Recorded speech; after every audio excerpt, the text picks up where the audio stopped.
Hi everyone, welcome back to the tiny garden. If you're a returning viewer, the garden is not looking at its best, and if you're new around here, great news, because you get to see my lovely small space garden and the state that it's in.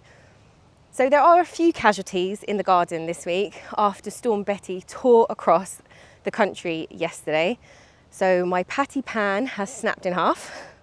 I think I've lost a few of my potatoes, and I nearly lost my brassica cage, and that is literally just the start of it.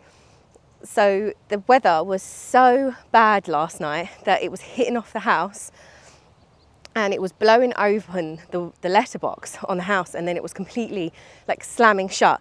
So I'm out with Rubu at the minute, but she is crying a little bit because she's a little bit tired, because she was up all night from about 9 o'clock last night straight through to 4 o'clock. This letterbox kept slamming against the house. So she was up all night feeling like she needed to protect us from the wind because it was going to break in or something. I'm not quite sure. So she's a little bit whingy today, but I thought I'd bring her out, perk up her spirits and take her for a walk. So with the weather being so iffy at the moment, like the lack of sun, the rain, the thunder and everything else in between, I feel like my main priority today in the garden is to just create some ventilation and cut a few things back. So we're definitely going to do some of that. And I need to address the elephant in the room. So obviously, if you've tuned in last week, I was trying to cut back some of my tomatoes and trying to stave off obviously the blight, because obviously I'd noticed some blacking on the leaves. And unfortunately, I think I've turned into another statistic that has been hit by blight officially, because I noticed some black on the trusses of fruit, the stems that were attached to the fruit. So I made the decision to completely cull everything, all the tomatoes. We've lost all of the tomatoes. So yeah, I'm actually not too sad about it though, to be honest, because I'm going to make them into some green tomato chutney. And somebody actually mentioned, one of the viewers from America said that fried green tomatoes are a really good thing. So I Googled them and they look absolutely unbelievable. And I was thinking pairing that with some ranch dip would taste so good. So I don't think all is lost. And it also means that I'm able to pop in all of the seedlings that I have that are up on top of the outside shed that I have at the minute. That's probably the best tip I could actually give anybody who's new to gardening, is to make sure that you've got a load of bits and bobs growing along that you've started off, because if something goes wrong, I have literally a whole raised bed worth of seedlings, it's ready to go out and pop into that soil. So I'm super chuffed, and I'm not actually emotional about it all, because I'm going to make some chutney, might make some green fried tomatoes, nothing's going to go to waste, and I needed space to put those seedlings out anyway. So yeah, all round, I think it's a little bit of a win. But yeah, I've joined the YouTube statistics of being caught by the blight, unfortunately. So here they are, the tomatoes in all of their glory. So to be honest, from a distance, they don't actually look that bad. And they look like they would pull through. But on closer inspection, you can see that they have started to develop black markings on the fruit trusses, which is such a shame. So it was only then when I took a closer look at it, and it was totally automatic, pruning function kicked in, that one of the tomato fruits was showing that they had signs of blight. So I picked it off. And then I was thinking to myself, oh no, I should have left it on, because then I can show you what it looks like. This is just total a day in the life of Laura in the garden. Just completely just do things without even thinking that you guys might want to see it. So here is the fruit. It looks like it's literally decaying from the inside out. It's so bizarre, but it shows basically these weird tarnished marks. And that is basically a sign that the blight has hit the fruit, which is a total shame. But it is really, really nasty stuff. And there is no saving this crop now, because the rest are going to get it. So we have an abundance of green tomatoes, which is wonderful. So I've gone ahead and I've decided to pull out all 6 red cherry tomatoes that are growing, because I've noticed obviously the blight has hit them. And I would have absolutely loved to have seen these through to maturity and have picked all of the red fruit and keep picking it up until September. That was how I envisioned it this year. But sadly, the reality is I need to take them out. And I have a neighbour 2 doors down that actually grows tomatoes in mayonnaise buckets. He's got like maybe 10 or 15 plants. Now, I haven't had a look at them, but like what I don't want to do is jeopardize his crop. That is literally the only vegetable he has growing this year, and like I don't want to spread it from my garden to his, because obviously it is all airborne, so there is a risk that it could come through to him.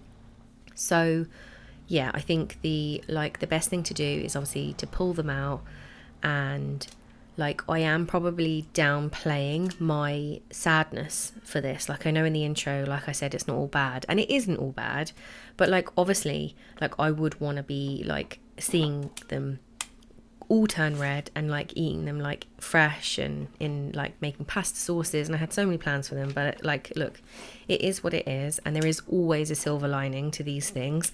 And I have a heap of lettuces that need new homes, so like with everything I like to see like the positive side to stuff. So you win some, you lose some, but I do think like it has been an exceptionally challenging year for gardeners.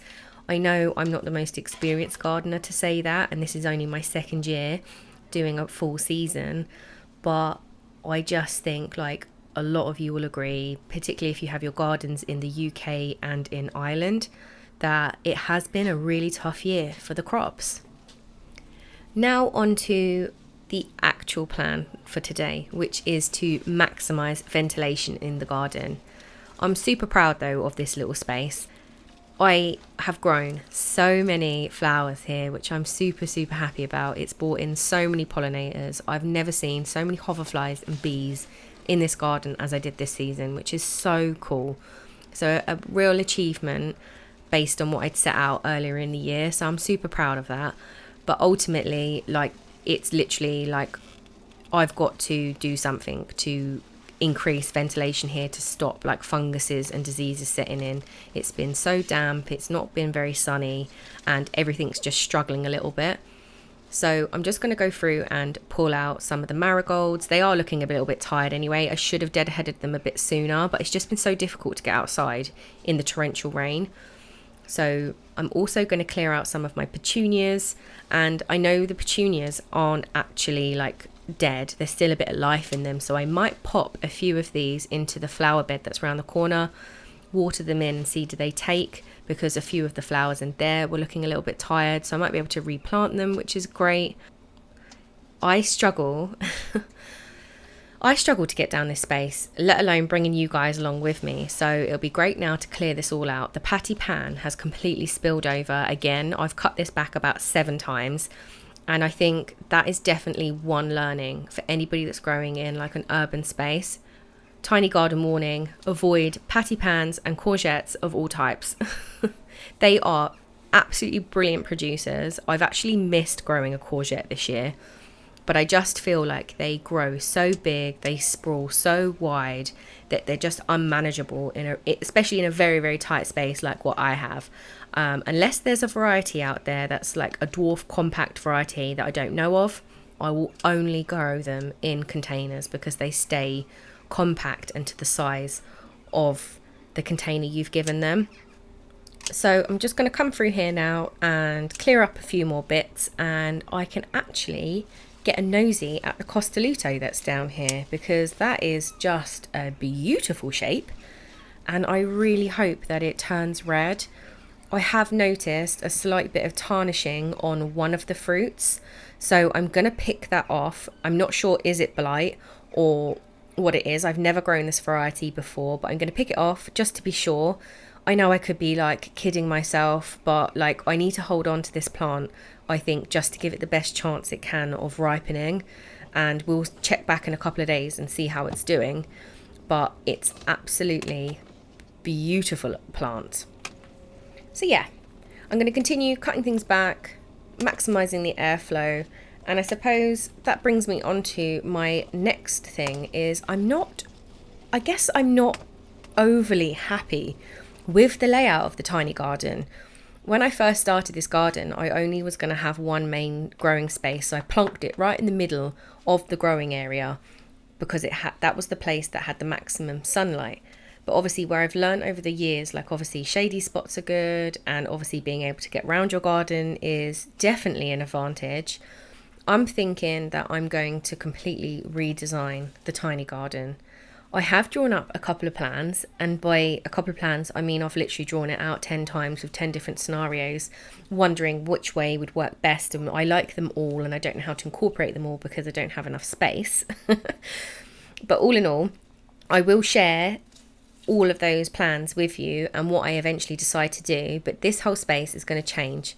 Obviously I can't do it now because there's still loads of stuff growing. I know I have a tendency to pull stuff out early, and that's probably one of the only ways for me to manage my space better, is to pull stuff out earlier than planned sometimes. But yeah, I've got a lot of stuff growing still, so it's not going to happen anytime soon, but I do definitely feel like I can maximize this space and be able to bring you round a bit more as well. Like, I feel like I haven't shown you this area of the garden that much, simply because I can't get down here. And I tend to like come down here, and then when I'm tending to, like, I don't know, the brassicas, or I'm trying to look at the lettuce that's in the main bed on the left, I like then end up like snapping something that's on the right. So like, it's just like casualties left, right and centre. So I think it's a good idea, revamp the space, see can I maximise something in a different way, and I get to show you some new plans, which is cool, and you get to follow me along. So I might do a little mini series on that, which would be kind of cool. So stay tuned, hit the subscribe button if you're interested in that.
I am just planting out the last of the lettuce into this raised bed, and I'm super thrilled to be changing up this space and getting these new crops in. They desperately needed a place to go, so it's kind of a silver lining to the tomatoes. I know this one's been a bit of a mixed bag and there's kind of been highs and lows, but I suppose that's the reality of gardening, and like, you know, it's been a challenging year for the crops, so I'm glad that I was able to bring you along and show you what my experience was.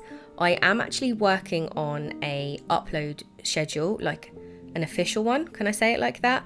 I'm just trying to still figure things out. Like, obviously I'm a new channel, I'm new to all of this, and it's just trying to get things in an order that makes sense.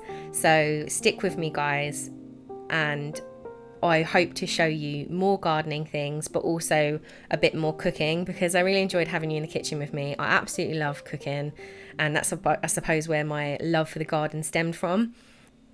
If you have any questions or you want to get in touch with me, please do leave me a comment down below. I get back to every single comment because I absolutely love talking to you, and you guys are what makes this channel all worth it. I absolutely love it. So yeah, leave me a comment, let me know how you are, and I will see you in next week's video. Until then, bye.